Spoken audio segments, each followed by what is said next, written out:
Ofir, dan dari sana mereka mengambil 450 talenta emas yang mereka bawa kepada Raja Salomo. Ya, puji Tuhan. Saudara, kita masuk pagi hari pasal yang ke-8.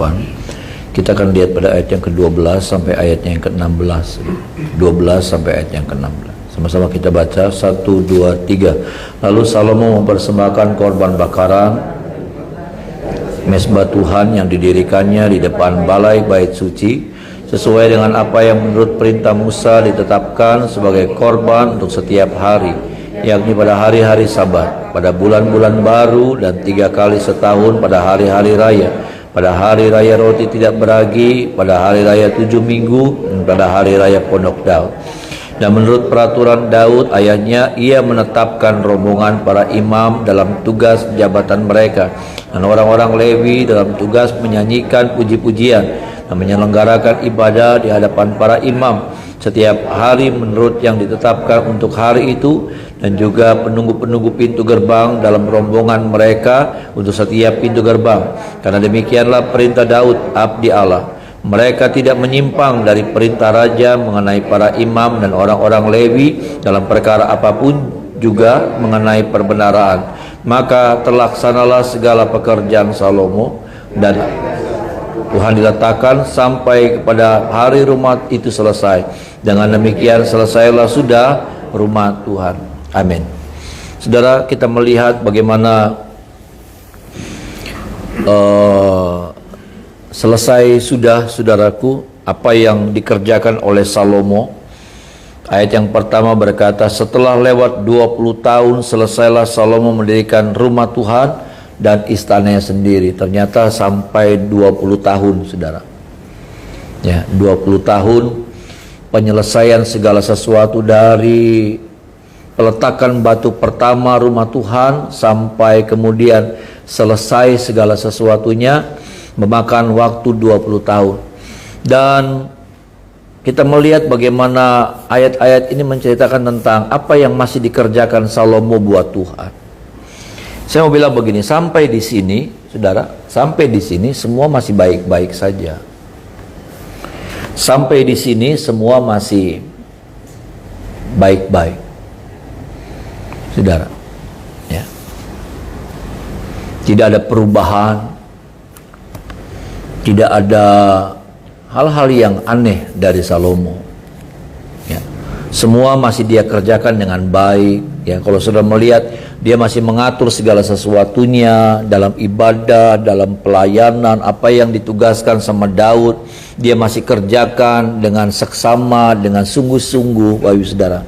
Sekali lagi, sampai di sini, ya, sampai saat ini semuanya masih baik-baik. Setelah lewat waktu 20 tahun,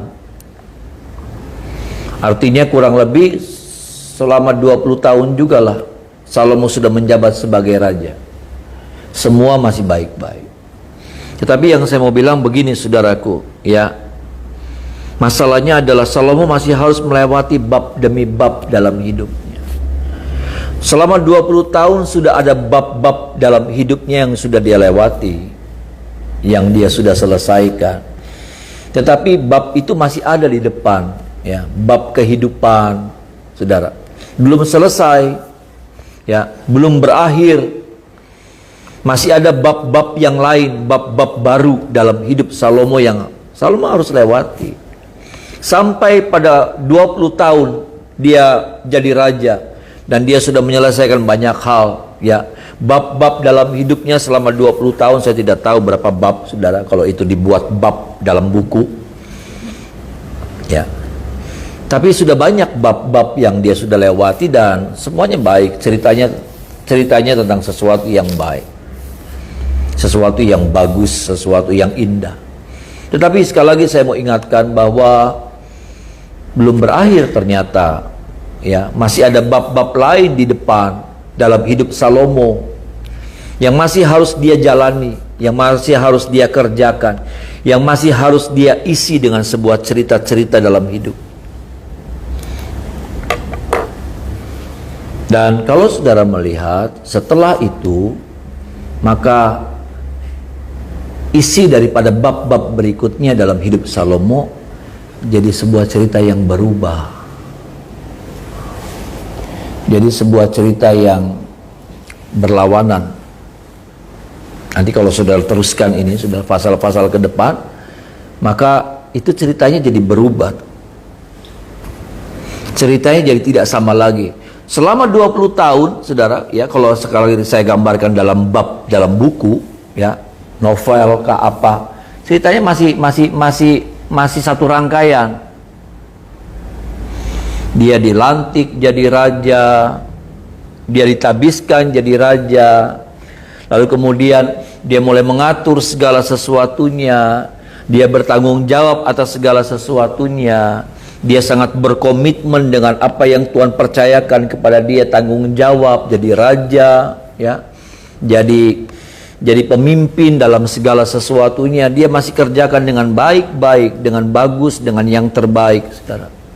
Tapi bab-bab selanjutnya dalam hidupnya Salomo, saudaraku, ke depan itu menjadi sesuatu yang berubah. Bahkan boleh dikatakan berubah banyak, berubah total. Nanti kita masuk dalam pasal 9 nih, saudara.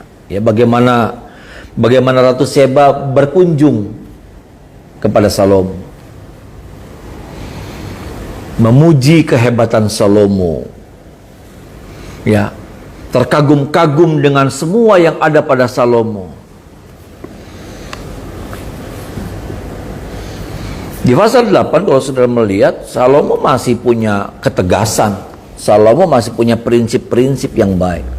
Dia tidak izinkan istrinya yang anak Fir'aun itu tinggal dalam istana. Kenapa? Karena itu tempat bait Allah, katanya. Jadi dia buat sebuah istana yang lain buat istrinya yang berasal dari Mesir itu. Artinya dia tahu ini nggak boleh. Ya. Dia masih jadi seorang yang sangat idealistis. Ya. Sangat hati-hati sekali di dalam segala sesuatunya. Dia nggak mau menajiskan, dia nggak mau mencampur adukan, dia nggak mau. Dia masih jaga itu yang namanya kesucian, dia masih jaga itu yang namanya kekudusan. Tapi sekali lagi, sampai di sini masih baik-baik semua. Tapi bab-bab berikutnya, kalau saudara melihat, saudara ingat bahwa kemudian jadi berubah. Ya.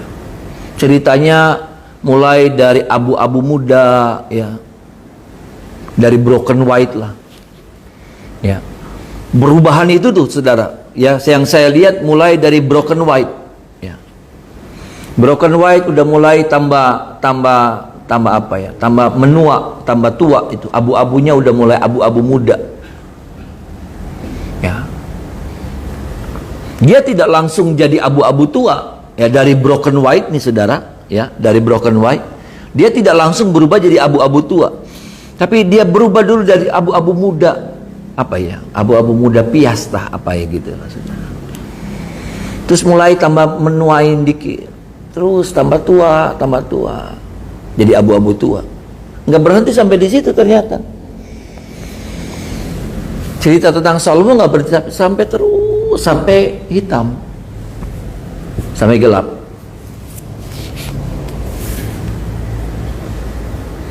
Saudara, yuk sama-sama kita baca satu ayat, saudara. Amsal 4 ayat 18. Amsal 4 ayat yang ke-18.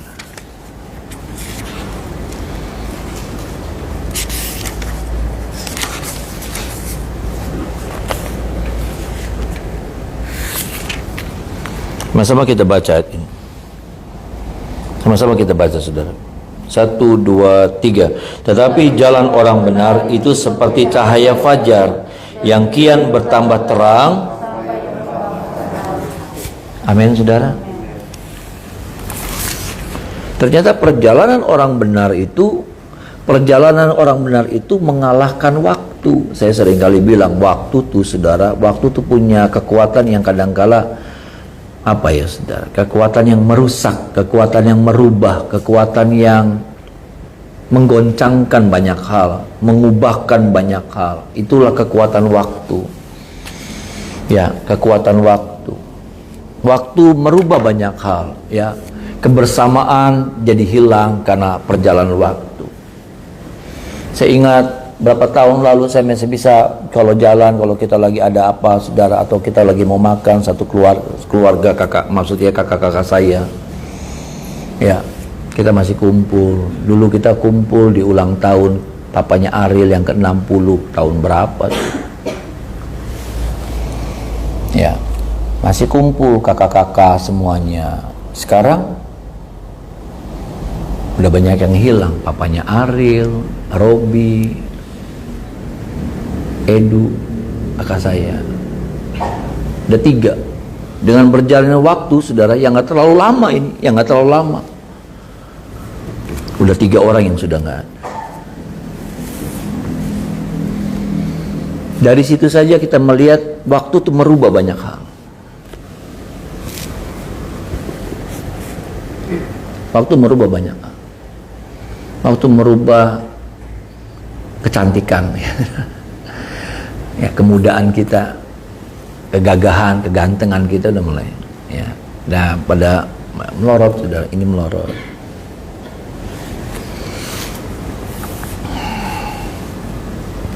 Tapi yang lebih parah adalah waktu merubah iman, waktu merubah kesetiaan, waktu merubah kualitas, waktu merubah air anggur, waktu merubah banyak hal. Waktu bukan cuma merubah tentang hal-hal seperti itu yang sifatnya fisik, kita nggak bisa, ya. Makanya apa? Alkitab pernah bilang begini, tubuh akan semakin merosot, tapi nggak boleh dengan iman, dengan rohani kita. Bisa bilang amin, saudara. Tubuh kita ya tambah hari tambah merosot, kondisinya, keadaannya, keindahannya, kecantikannya, kegagahannya, kekuatan, banyak hal. Tapi memang itulah, ya saudara, itulah yang namanya keadaan tubuh. Bahkan seperti yang tadi saya bilang, waktu merubah kebersamaan. Ya, ada orang-orang yang tahun ini harus kehilangan suami, harus kehilangan istri, harus kehilangan orang tua, harus kehilangan. Tetapi itulah waktu, saudara. Yang kita nggak bisa, yang bagian-bagian itu kita nggak bisa intervensi di dalamnya. Kita nggak bisa. Kita nggak bisa intervensi. Kita coba berusaha untuk intervensi, nggak bisa. Tapi ada bagian yang dimana kita bisa mengintervensinya. Ada bagian dimana kita yang jadi penentunya. Apa, saudara? Urusan iman, urusan kesetiaan, urusan kasih, urusan iman, urusan komitmen, urusan kerendahan hati. Urusan-urusan yang seperti itu kita bisa mengintervensi, karena sebetulnya itu adalah hasil sebuah keputusan. Kalau ada orang yang kemudian jadi tidak berkomitmen, itu bukan karena keadaan, bukan karena waktu, tapi karena apa? Karena dia lebih memilih untuk tidak berkomitmen. Waktu mengubah memang, tetapi kemudian yang memutuskan untuk kemudian dia sampai pada titik di mana dia tidak berkomitmen, tidak setia lagi, tidak sungguh-sungguh lagi, tidak beriman lagi, tidak berharap sama Tuhan lagi, itu adalah sebuah keputusan, bukan keadaan.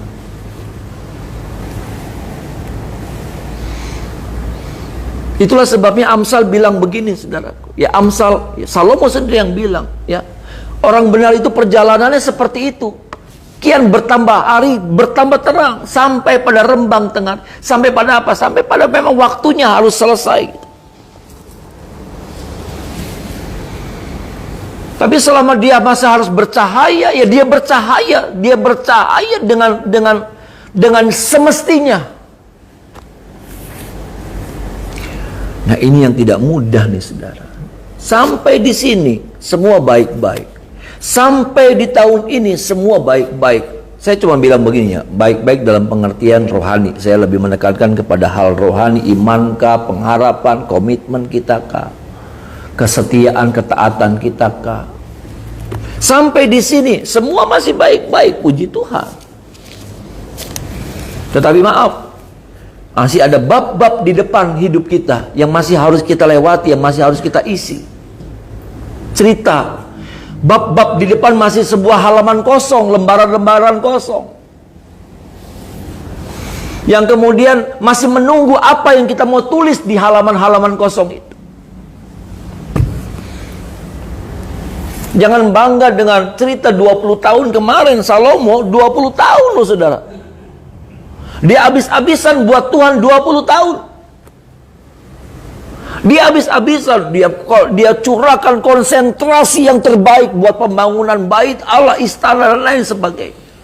20 tahun dia berkonsentrasi penuh. Dia tidak mengizinkan sesuatu masuk yang coba melencengkan, membelokkan, merubah hidupnya. 20 tahun, waktu yang lama.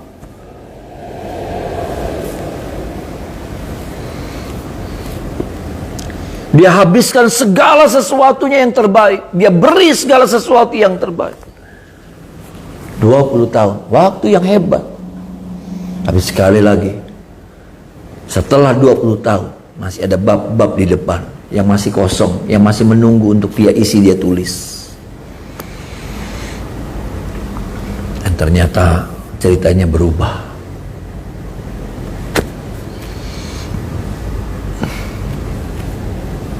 Ini firman buat kita, saudara. Ya, ini firman buat kita semua.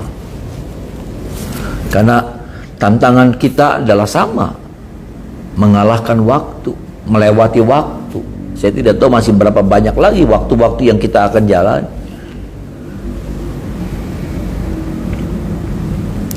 Semakin banyak Tuhan kasih masih kepercayaan sama saya dan saudara, semakin banyak bab-bab yang harus kita isi. Masih banyak. Saya ingat tahun kemarin, kayaknya saya lagi tepar tuh saudara. Ya. Tahun kemarin saya lagi tepar. Hari apa sekarang? Hari Selasa ya saudara. Hari Selasa dah. Hari Selasa. Saya lagi tepar. Ya, karena COVID. Bentar lagi mau Natal, saya kena COVID. Saudara, dan banyak juga di antara saudara yang seperti itu. Ternyata Tuhan kasih panjang umur, amin saudara. Ya, ketika ada orang-orang yang kemudian lewat, ya saudara, ada orang, saya masih dikasih panjang umur saudara, sampai hari ini masih dikasih panjang umur, ada amin saudara, masih dikasih kesempatan. Sisi satu sisi, itu sebuah anugerah Tuhan buat saya dan saudara, ada amin saudara. Ya. Tapi sisi yang lain adalah apa? Ada sebuah tanggung jawab. Sebuah tugas yang tidak mudah. Sebuah tugas yang tidak mudah karena kita nggak tahu saudara. Jadi seperti apa ke depan? Adakah waktu berhasil mengalahkan kita atau kita berhasil mengalahkan waktu?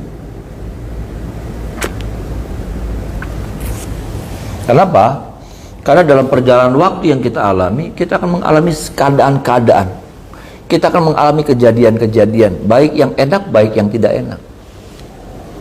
Adakah itu berkat, adakah itu kemuliaan, adakah itu terobosan dalam hidup? Sama. Apakah itu masalah, apakah itu pergumulan, apakah itu kegagalan, apakah itu ditipu, apakah itu kehilangan? Sama. Dua-duanya punya potensi untuk merubah hidup saya dan saudara. Saudara nggak bisa bilang begini. Selalu saya katakan itu, saudara nggak bisa bilang, hari kita diberkati mah, wah, wis, tambah setia kita balik Tuhan. Enggak. Hari kita dipakai jabatan penting sih, malah kadang-kadang orang yang dikasih jabatan penting jadi lupa diri, saudara. Ada pepatah bilang begini, kasih kursi, kasih jabatan seseorang, nanti kita lihat seperti apa orang itu. Ada orang-orang dikasih jabatan berubah loh saudara. Ngomong berubah, ya, senyum jadi berubah, ya. Yang tadinya senyum, pas dikasih jabatan, aduh, nyebeli pisan, norak, ngakak baik, saudara. Ngakak baik karena ngakak nggak dosa, amin saudara. Ngakak nggak dosa. Nah, ngakak tidak membuat orang jadi apa? Mengurangi rasa hormat orang itu sama saudara. Biasa baik kali, nyantai-nyantai aja. Ada orang yang kemudian ketika diberkati dia sungguh-sungguh, tapi ketika kemudian Tuhan izinkan dia ngalami sesuatu yang drop, penurunan, itu tuh saudara, goncang. Jadi kecewa sama Tuhan, jadi marah sama Tuhan, jadi nggak ngerti gimana, jadi kehilangan arah hidupnya. Jadi masing-masing saudara, dua hal yang kita bilang begini, kita minta Tuhan berkati saya. Tahukah saudara bahwa doa kita bisa memunculkan sebuah potensi untuk kita tidak setia sama Tuhan. Dulu saya bilang begini, kalau saya jadi pendeta sih kayaknya saya lebih, iya benar, ini hati saya dulu ya saudara. Kalau saya diangkat jadi pendeta sih kayaknya sih tambah sungguh-sungguh. Ya enggak juga sih saudara. Enggak juga, jadi jabatan bikin kita jadi apa. Keputusan kita yang mengubah kita. Ada amin saudara. Keputusan kita yang mau mengubah kita. Adakah kita mau sungguh-sungguh sama Tuhan, ataukah kita tidak lagi sungguh-sungguh. Itu sebuah keputusan, bukan karena yang lain, bukan jabatan, bukan berkat, bukan kesusahan, bukan penderitaan. Saya hanya mau mengingatkan, karena ketika saya baca ini, ternyata saya pikir Salomo gelebangnya cepat gitu, berubahnya cepat. Enggak loh saudara, ternyata dia cukup lama untuk bertahan dalam kesetiaan. Dia cukup lama bertahan di dalam kesungguhannya melekat sama Tuhan. 20 tahun, ayat pertama sampai di sini. Makanya saya kata semua baik-baik saja. Tapi memasuki pasal-pasal berikutnya, nanti kita akan lihat perubahan demi perubahan, perubahan demi perubahan mulai terjadi. Waktu itu seringkali mengubah warna, bukan saudara? Warna-warna yang cerah jadi redup. Warna-warna yang cerah terus dengan berjalannya waktu jadi redup.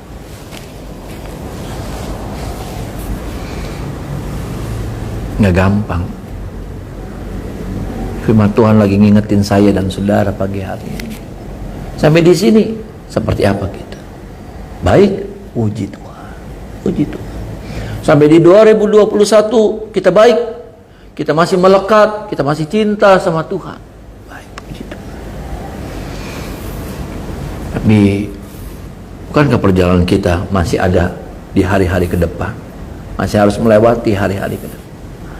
Yang di dalamnya ada pergumulan, ada kita dikecewakan, ada kita disakiti, ada kita, atau mungkin ada kita nanti ngalamin, ada sedih antara saudara ngalamin terobosan luar biasa. Wah, ya, dapat gitu. Saya kayaknya kalau dapat 100 miliar jadi edan saudara. Maaf nih saudaranya. Saya kalau dapat 100 miliar, ada orang ngasih 100 miliar, ya balik langka, ya sudah, mesti aja ngehayal.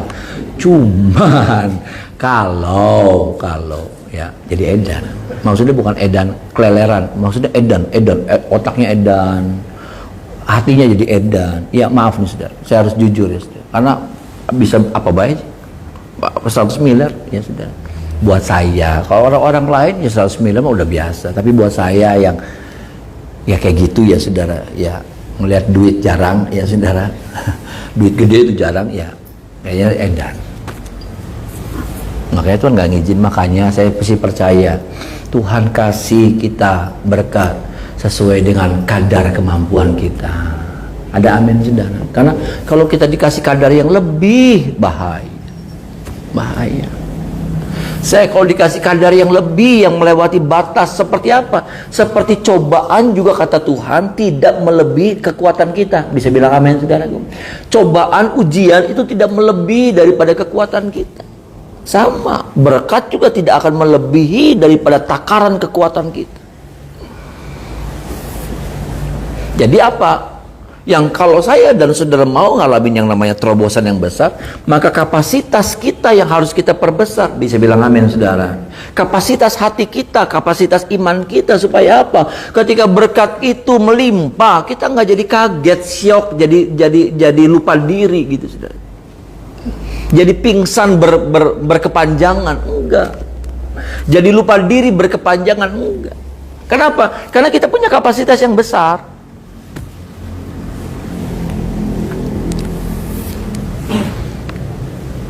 Kapasitas yang besar menurut saya ini sudah dimulai dari apa? ukuran yang kamu pakai akan diukurkan kepadamu. Itu kapasitas. Kapasitas besar kita besar atau kecil, kita akan pakai ayat itu jadi ukurannya. Ukuran yang kamu pakai akan diukurkan kepadamu. Maksudnya gini loh saudara, kalau buat kita ceban itu masih gede, ya berarti takaran kita masih kecil saudara. Ya, kalau kita yang namanya persembahan nih, goceng nih saudara, goceng udah gede nih, ya berarti takaran kita masih segitu. Jadi kalau kita dikasih berkat yang melimpah, waduh, ya bleberan tuh, bleberan, kebuang maksudnya terbuang, ya. Tuhan nggak mau tuh saudara, berkat Tuhan terbuang dari hidup kita. Ada amin saudara. Kececeran. Kenapa? Karena wadahnya segini, ya, baskomnya segini, berkat Tuhannya segitu. Yang datang, ya keleleran, bleber, bahasa Ibrani-nya bleber. Yang lainnya terbuang. Tertampungnya cuma segini, tapi yang lainnya terbuang, nggak sia-sia.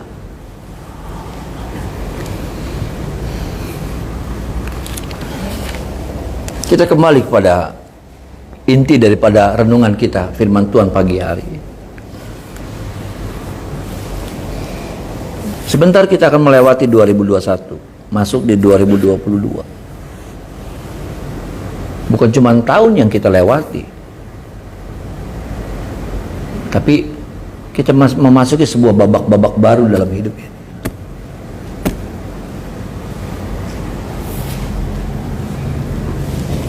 ...2021 buat saya suatu tahun yang tidak mudah. Tahun yang kayaknya ya buat saya tahun yang paling berat.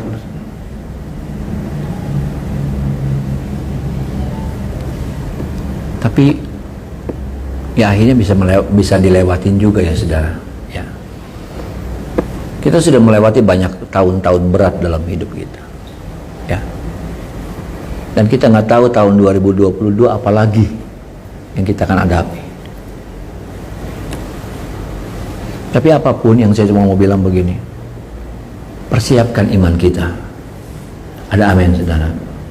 Persiapkan iman kita. Maksudnya gini loh, kapasitas iman kita, kapasitas roh kita diperbesar.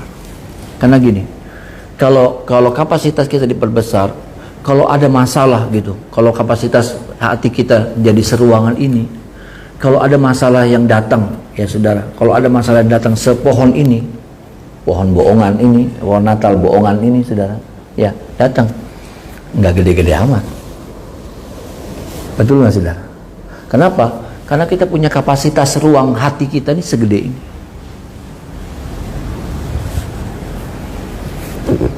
Tapi kalau kapasitas ruangan kita, saudaraku, cuman segini, maka diisi sama gitu, aduh nyesek banget, nyesek banget. Betul nggak saudara? Jadi ternyata yang membuat kita kemudian bisa enjoy dan tidak enjoy, bisa tetap bersukacita atau tidak bersukacita, adalah kapasitas hati kita, kapasitas roh kita, kapasitas iman kita yang seperti apa. Saya harus jujur, ternyata menghadapi masalah di tahun ini buat saya terlalu nyesek. Kenapa? Saya diingatkan sama firman Tuhan pagi ini, kapasitas hati saya yang belum terlalu besar. Nanti masalahnya, saya cuma bilang begini, nanti satu saat akan datang sebuah masalah yang bertubi-tubi. Datang pohon kayak gini, nanti datang lagi pohon yang lebih gede 2 kali lipat, nanti belum selesai datang lagi pohon yang 5 kali lipat gitu. Nanti nggak saudara? Nanti datang lagi apa lagi yang lebih gede lagi, pluk, secara bersamaan gitu. Waktunya sih nggak bersamaan, tapi bertubi-tubi, puk. Yang ini belum selesai, udah tup. Dan kalau kapasitas hati kita terlalu kecil, terlalu terbatas, akhirnya apa? Terlalu menekan. Sampai kita nggak punya ruang buat napas juga. Tapi coba kalau kita punya ruangan yang lebih besar lagi. Pohon Natal ini nggak ada artinya sama pohon Natal yang di gereja. Betul saudara? Tapi coba pohon Natal yang di gereja taruh di sini, kayaknya udah gede banget. Tapi pohon Natal yang di gereja, ditaruh di gereja, jadi ya biasa-biasa aja gitu. Nggak gede-gede banget. Nggak terlalu bagus banget gitu tuh. Kenapa? Ya cukup gitu. Sesuai dengan porsinya. Kenapa? Ruangannya gede.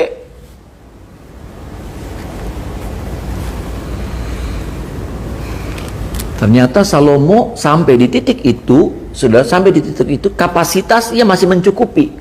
Tapi harusnya kapasitasnya harus lebih diperbesar lagi. Kenapa? Karena ternyata cerita-cerita selanjutnya menceritakan tentang harta kekayaan yang berlimpah. Harta kekayaan yang berlimpah datang nggak habis-habis dalam hidupnya Salomo. Dalam 1 tahun awal nih saudara, Salomo dapatin 666 talenta emas. Kaliin aja tuh saudara, 34 kilo. Terus dan saya percaya itu semakin bertambah-tambah. Dan kalau kita mau lihat itu saudara, 666 ternyata dari situ saja kita sudah diingatkan sebetulnya ada sebuah peringatan di dalamnya, bahwa di dalam kekayaan, di dalam berkat Tuhan itu saudara, ada unsur 666. Ada unsur apa? Ada unsur antikris. Ada unsur apa? Ada unsur pemurtadan. Karena katanya antikris itu berasal dari kita. Di dalam unsur itu ada pemurtadan. Ada unsur, ada roh pemurtadan. Dan benar, ternyata Salomo dimurtadkan, walaupun kemudian Salomo berbalik, bertobat sama Tuhan lagi.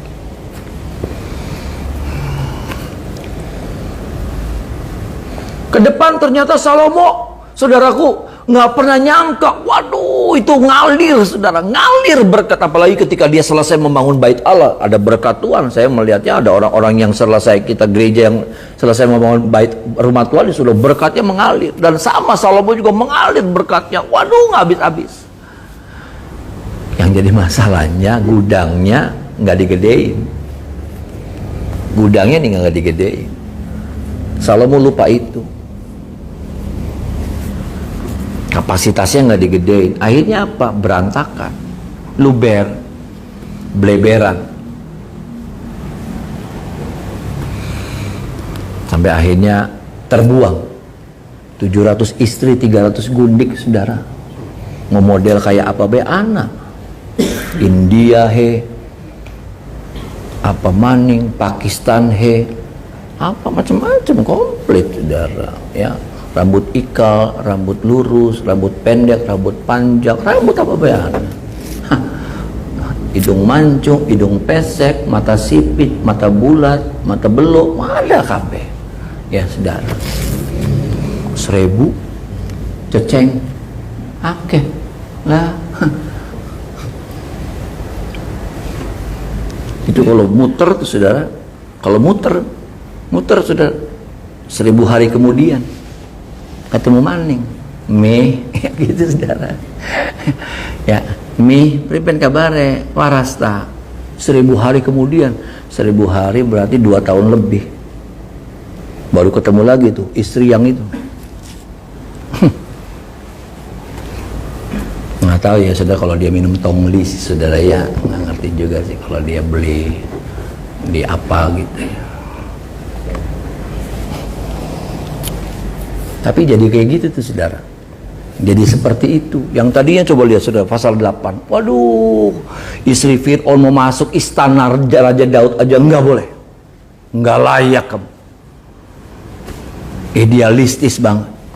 Kemudian jadi berubah. Luntur, warnanya jadi luntur. Tolong ya saudara. Cuman kekuatan Roh Kudus yang bisa memampukan saya dan saudara untuk hidup kita tetap ya. Seperti yang ditulis dalam Amsal 4 ayat 18 ini. Hidup orang benar itu, saudaraku, semakin hari semakin bertambah terang. Biarlah itu terjadi dalam hidup saya dan saudara. Ada amin saudara. Hidup kita semakin bertambah hari bertambah terang. Itu tantangan buat saya, itu tantangan buat saudara. Supaya ayat ini tergenapkan dalam hidup kita. Hidup kita semakin hari, bukan semakin meredup cahayanya, tapi semakin terang cahayanya. Mari kita menyembah Tuhan.